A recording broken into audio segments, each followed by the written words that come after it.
মায়ের পাদুকা, কলমে ও কণ্ঠে হাকিকুর রহমান।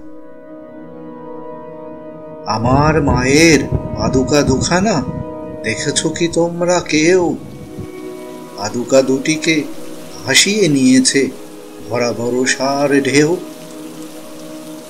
পাদুকা দুটি বড়ই শীর্ণ, করে বেড়ান এখানে সেখানে।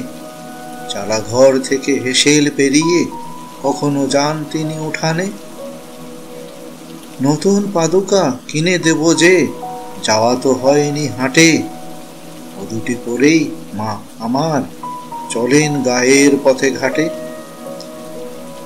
খেয়াল করিনি কবে কবে ওদের তলা দুটো গিয়েছে ছিঁড়ে। তবুও মা পরে বেড়ান ও দুটি অনেক লোকের ভিড়ে। কবে যে কিনেছি পাদুকা দুখানা নেই কো তার মনে।